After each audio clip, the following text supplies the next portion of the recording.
애널리스트 톡톡 위클리 브리핑으로 오늘도 진행을 합니다. 저희 글로벌 리서치 팀의 조민주 연구원 나오셨습니다. 안녕하십니까? 안녕하세요. 네, 반갑습니다.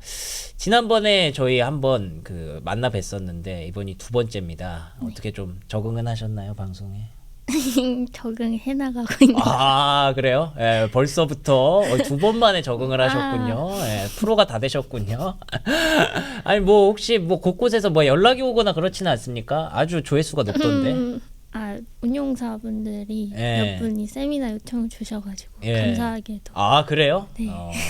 더 열심히 해야겠네요, 방송을. 네, 열심히 해야 됩니다. 알겠습니다. 저도 열심히 백업을 할 수 있도록 노력하도록 하겠습니다. 자, 오늘 조민주 연구원께서 준비하신 내용은 미국의 원전주를 준비하신 걸로 알고 있어요. 네. 우리나라의 원전주가 워낙에 핫해서 다들 좀 모르고 계실 수도 있는데 미국도 지금 원전주가 난리가 났습니다. 그렇죠?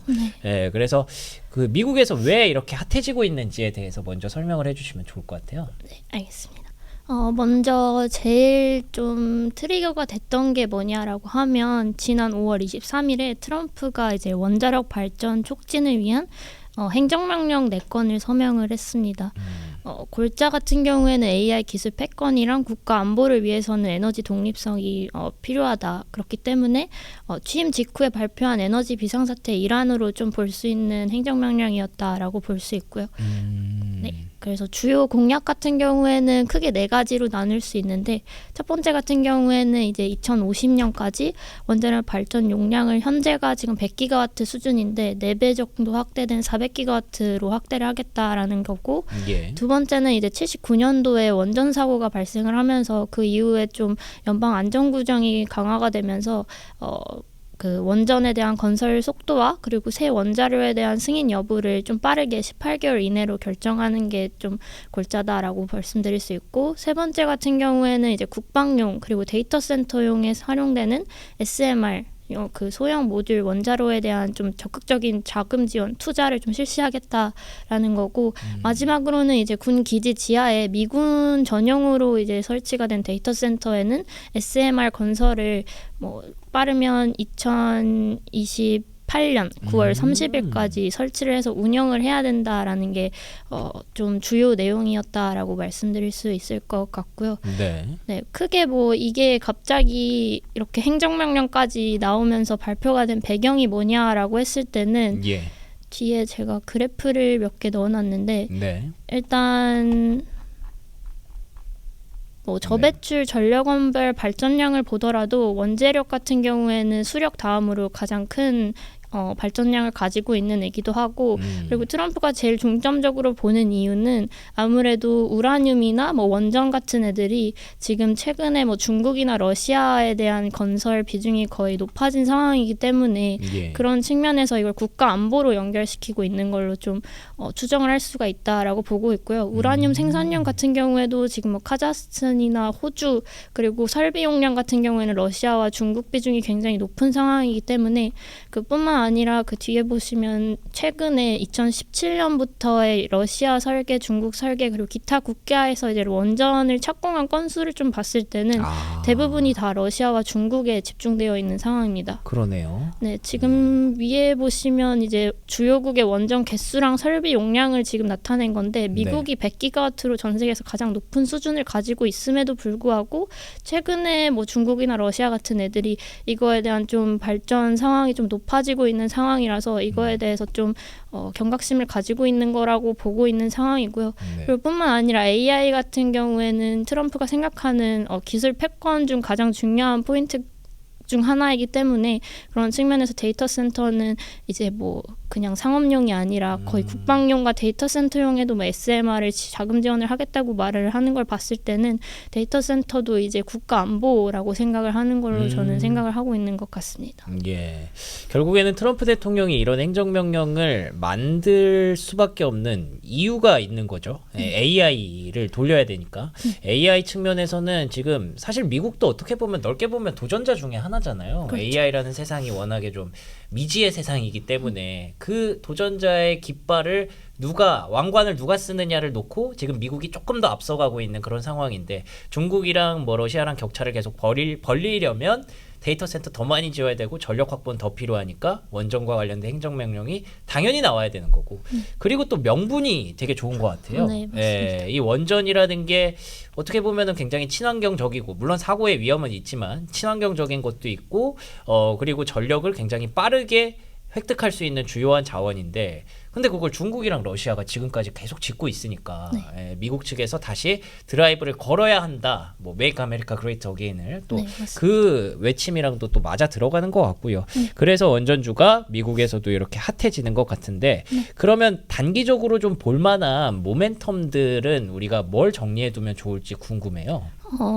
저 같은 경우에는 사실 원자력 밸류체인 전반 그러니까 크게 네 가지로 나눌 수가 있는데 네. 첫 번째가 이제 차세대 원자로 저희가 흔히 알고 있는 SMR 같은 새로운 원자로가 있고 네. 두 번째로는 이제 핵 원료 우라늄을 이제 뭐 농축하거나 뭐 이제 추출하는 애들 채굴하는 애들이 있을 것 같고 그리고 예. 세 번째가 IPP라고 해서 독립 사업 그 전력 발전하는 애들인데 얘네 같은 경우에는 원자력 발전소를 가지고 있는 뭐 한국은 한전이 있다라고 얘기 드릴 수 있는데 한전은 이제 국가 기관인데 미국 같은 경우에는 민간에 지금 맡겨져 그쵸. 있는 상황이어서 예. 민간 그런 전력 발전소 하는 애들 중에서도 원자력 포트폴리오를 가지고 있는 애들이 좀 괜찮을 것 같다라고 말씀드릴 수 있고 마지막으로는 이제 전력에 들어가는 인프라 하는 애들 이렇게 네 가지로 보고 있는데 이 전반에 대해서는 계속해서 지속적인 관심이 필요하다라고 생각하고 있고 특히 좀 이번 행정명령에서 과거와 다르게 좀 원자력에 대한 좀 달라진 포인트가 있다라고 하면은 네. 사실상 트럼프 같은 경우에는 아니 제가 사실 지금 웃음을 참고 있는데 되게 애들이 많네요. 원전하는 애들, 전력하는 애들. 트럼프도 애가 될 뻔했는데, 뭐 그럴 수 있죠. 뭐 없는 자리에선 대통령 욕도 하니까. 예. 트럼프는 어떤 상황인가요? 트럼프 같은 경우에는 좀 1기랑 다르게 2기에는 대형 원자로, 그러니까 저희가 알고 있는 이런 전통 원전보다는 SMR 중심의 차세대 기술에 좀 더 초점을 두고 있는 걸로 좀 추정할 수가 있다라고 저는 생각을 하고 있는데 SMR을 좋아하는구나. 네, 예. 맞습니다. 그 이유 같은 경우에는 아무래도 뒤에 여기 그래프 중에 네. 좀 SMR이 갖고 보여드릴게. 있는 강점이 있겠죠. 네, 맞습니다. 예. 여기 국가별 SMR 개발 현황이 있는데 네. 앞에 보여드렸다시피 17년부터 24년까지 기존 전통 원전 같은 경우에는 러시아와 중국 설계가 굉장히 빠르게 올라오면서 미국 같은 경우에는 그 원전 사고 때문에 규제의 영향으로 좀 원전이 빠르게 성장할 수가 없는 상황이었었는데 예. 그런 측면에서 좀 뒤처진 측면이 있습니다. 근데 이제 트럼프 같은 경우에는 원전에 대한 기술 패권을 가지기 위해서는 이런 차세대 기술에서 좀 선점을 해야 된다라고 생각을 하고 있는 것 같고 개발 건수 같은 경우에도 미국이 지금 가장 큰 상황이거든요. 그러네요. 네, 예. 기존 원전이랑 좀 다르게 SMR 같은 경우에는 지금 미국이 가장 선두를 차지하고 있는 상황이기 때문에 그런 측면에서 트럼프가 좀 차세대 원전에 대한 정책적 지원이 과거 대비해서 좀 더 집중될 것 같다라고 저는 생각을 하고 있는 상황이고 네.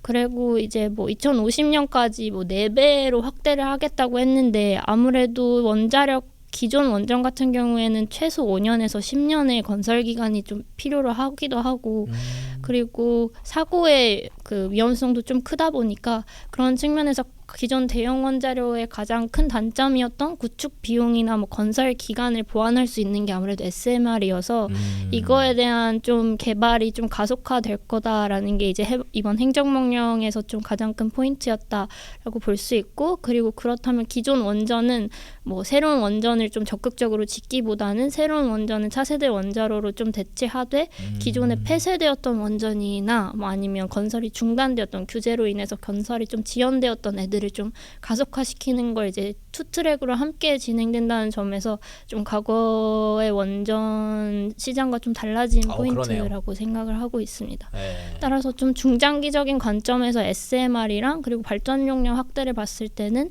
채굴 기업과 SMR 기업이 좀 유망할 거다라고 보고 있고 네. 다만 이 두 개 같은 경우에는 단기적으로는 사실 실적 가식성보다는 모멘텀 플레이와 이제 뉴스 플로우에 따라서 주가가 좀 변동성이 높은 상황이기 때문에 그러면 단기적으로 실적 가시성이 높은 애들은 뭐냐라고 했을 때는 앞서 말씀드렸던 이제 IPP 즉 유틸리티 원자력 포트폴리오를 가진 유틸리티 기업이랑 그리고 이제 인프라를 실제로 제공하고 있는 산업재 기업들 전력 산업재 기업들을 좀 좋게 보고 있다라고 말씀드릴 수 있을 것 같습니다. 아, 그렇군요.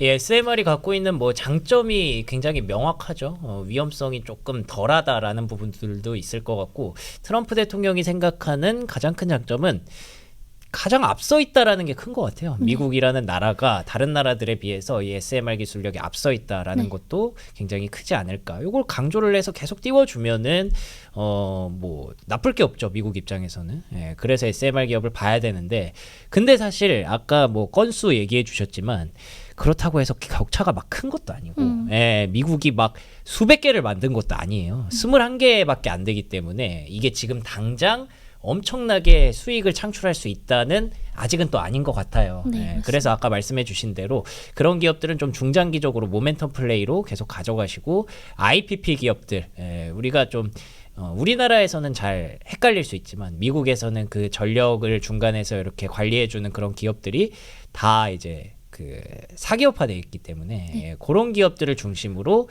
지금은 수혜가 클 것이다라고 보고 계시는 건데, 그래서 그 중에 두 개의 기업을 종목을 한번 얘기를 해보려고 합니다. 첫 번째 종목은 컨스텔레이션 에너지, 여기 이제 티커가 CEG라는 기업인데 미국의 원자력 발전 1위 업체라고 하더라고요. 네, 맞습니다. 어쩌다가 이렇게 1위까지 됐나요? 아무래도 컨스텔레이션 에너지 같은 경우에는 원자력 발전 캐파가 지금 가장 높은 상황이고요. 그리고 얘는 원래 좀 재생에너지 기반 전력을 좀 생산하고 판매하는 기업이었고, 그리고 지금 미국 내에서 전체 재생에너지 전력 공급의 10%를 차지하고 있을 정도로 지금 현재로서는 미국 내에서 원자력도 1위고 그 그러네요. 외에 모든 전력 발전량 기준으로 보더라도 지금 최근에 천연가스 발전 기업을 하나를 인수를 하면서 그냥 대장이구나. 최대 전력 생산 업체로 좀 도약을 한 상황입니다. 그러면은 이런 기업을 당연히 일단은 가장 먼저 봐야 되는 게 맞는 것 같은데, 뭐 앞으로 그 주목할 만한 어떤 이슈라든지 모멘텀이라든지 방금 말씀해주신 그 천연가스 발전업체 인수했다는 것도 좀 설명해 주시면 좋을 것 같아요. 네, 우선 뭐 첫 번째로는 원자력 르네상스 이제 트럼프의 이런 선언의 수혜를 받을 수 있는 건 당연한 흐름이라고 보고 있고, 그렇죠. 특히나 이제 본 행정명령이 저 같은 경우에는 원자력의 좀 빅사이클 진입을 시사한다고 판단을 하고 있고, 트럼프가 제시하는 게 2030년과 2050년과 같은 좀 장기 타임라인일 뿐만 아니라 이런 원자력 회기 흐름이 미국뿐만 아니라 전 세계적으로 지금 이루어지고 있는 상황이기 때문에 중장기적으로도 수익성 자체는 지속될 가능성이 높다라고 판단하고 있는 상황이고, 특히나 트럼프 같은 경우에는 원전을 새로 짓는 것보다도 원자력 용량 목표 달성을 위해서는 좀 이제 기존 폐쇄됐던 원전의 재가동이나 건설을 좀 가속화하겠다는 게 동반된다는 게 좀 특징인데, 얘네가 아무래도 캐파가 지금 70%가 이제 원자력으로부터 전력을 생산하고 있는 상황인데, 뭐 새로운 뭐 폐쇄 원전의 재가동이 만약에 이루어지게 된다면 뭐 신규 캐파가 추가될 가능성도 높고, 그리고 뭐 이러한 원전들을 인수를 해서 만약에 재가동을 위해서 승인 요청을 만약에 한다고 하면 그거에 대한 좀 가시성도 이제 트럼프 정부 하에서는 규제 완화에 대한 이런 스탠스이기 때문에 좀 더 승인에 대한 가속화도 이루어질 수 있다는 측면에서 좀 그 Q의 증가도 같이 기대가 된다는 게 좀 긍정적이다라고 보고 있고요. 그리고 P 같은 경우에도 가격 같은 경우에도 아무래도 빅테크 기업들 같은 경우에는 전력 수급이 지금 현재로서는 초과 수요 상황이기 때문에 그런 측면에서 좀 안정적으로 전력을 공급받기 위해서는 이런 일반 사기업, IPP 기업들이랑 직접 계약을 체결하고 있는 추세입니다. 그래서 얘네들 같은 경우에는 프리미엄을 지불하면서까지 이제 전력 확보에 좀 적극적인 모습을 나타내고 있는 상황이고, 작년에 동사가 이제 마이크로소프트랑 20년 장기 전력 구매 계약을 체결을 했었고, 최근에 얼마 전에도 이제 메타랑도 전력 계약을 체결을 했다라고 이제 발표가 나온 상황이기 때문에 뭐 빅테크 기업들에 대한 이러한 추세도 좀 훼손되기 어렵다라고 보고 있고, 있고 그리고 특히 원전으로 쏠릴 가능성이 높다라고 보고 있는 게 아무래도 빅테크 기업들 같은 경우에는 ESG를 위해서 넷제로 달성을 좀 선언하고 있다는 측면에서 데이터 센터 전력 확보에 대한 방향은 원전에 좀 더 치중되어 있을 가능성이 높다라고 좀 말씀드릴 수 있을 것 같습니다. 일단 그 대장 그 자체네요. 대장이 갖고 있는 그 위험들을 다 보여줬습니다. 특히나 뭐 지금 캐파뿐만이 아니라 마이크로소프트 그리고 또 메타까지 빅테크 기업들과의 계약을 만들었다는 점에서 앞으로 당연히 계속 끌고 가야 되는 그런 종목 중에 하나가 될 것 같습니다. 컨스텔레이션 에너지 살펴봤고요. 그리고 두 번째로는 비스트라 에너지. 이 기업도 이제 많이들 알고 계시는 기업인데 또 이제 새로 떠오르는 에너지 강자라고 하더라고요. 어떤 기업인가요? 비스트라 에너지도 앞에 말씀드렸던 컨스텔레이션 에너지랑 비슷한 사업 모델을 가지고 있는 앤데 네. 얘 같은 경우에는 캐파 비중이 천연가스가 가장 높은 상황입니다. 현재로서는 59%가 천연가스고 원자력은 지금 16%에 불과하긴 한데 지금 현재로서 미국 내에서 원자력 캐파로 이제 순위를 좀 매긴다고 하면 얘가 컨스텔레이션 다음으로 2위의 캐파를 가지고 있는 애들이고 추가적인 그 원자력의 비중 확대가 좀 예상이 되는 이유가 얘네가 석탄에 대한 그 발전소를 폐쇄하겠다고 지금 선언을 그래요? 한 상황이거든요. 2027년까지 석탄화력 발전소 폐쇄를 좀 선언을 했고 아무래도 작년에도 에너지 하버라고 해서 이제 원자력 발전소를 인수를 했었기 때문에 추가적인 뭐 원자력 비중 확대에 대한 좀 수혜를 받을 수 있다라는 측면에서 컨스텔레이션 에너지보다는 좀 그 원자력 캐파는 2위로 좀 낮지만 그래도 향후에 업사이드가 좀 있겠네요. 업사이드가 좀 더 있다라고 좀 말씀을 드릴 수 있을 것 같습니다. 그렇군요. 이 석탄이 지금 21%인데 비스트라 에너지가 원자력 16%를 갖고 있는 상황이에요. 근데 석탄을 이제 점점 줄여가면 그걸 원자력 캐파로 바꿀 수도 있겠구나라는 생각이 듭니다. 그래서 비스트라 에너지가 또 떠오르는 컨스텔레이션 에너지에 버금가는 그런 기업이 될 수 있을지 앞으로 기대해 보도록 하겠고요. 비스트라 에너지가 갖고 있는 개별적인 투자 모멘텀들은 또 뭐가 있을까요?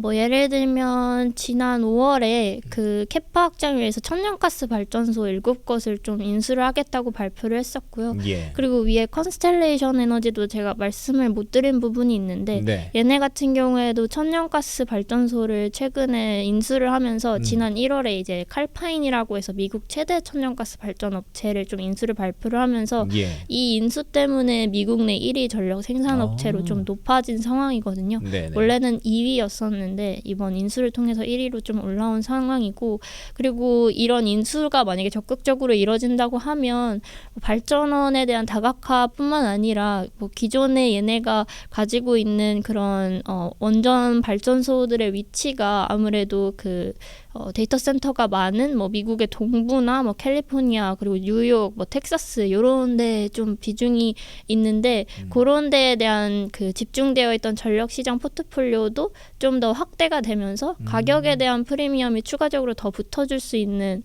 그러니까 이런 전력 수요가 많은 지역들 같은 경우에는 전력 가격이 아무래도 다른 타 지역들 대비 좀 높은 상황이거든요. 예. 그래서 그걸로 인한 좀 그 실적에 대한 좀 확대 가능성도 있기 때문에 인수에 대한 모멘텀도 뭐 컨스텔레이션 에너지랑 비스트라 에너지 둘 다 가지고 있다. 둘 다 좀 모멘텀 둘 다 가지고 있다라는 게 좀 좋게 보고 있는 상황이고 예. 그리고 아무래도 얘는 유틸리티 기업이다 보니까 좀 현금 흐름이 안정적입니다. 그래서 좀 장기 계약 체결을 했기 때문에 좀 안정적인 현금 흐름을 가지고 있기 때문에 좀 주주환원 정책에 대한 게 좀 환원이 좀 중요하죠. 높다라는 예. 게 좀 타 기술주보다도 좀 차별화된 요인이라고 볼 수 있다라고 볼 수 있고 예.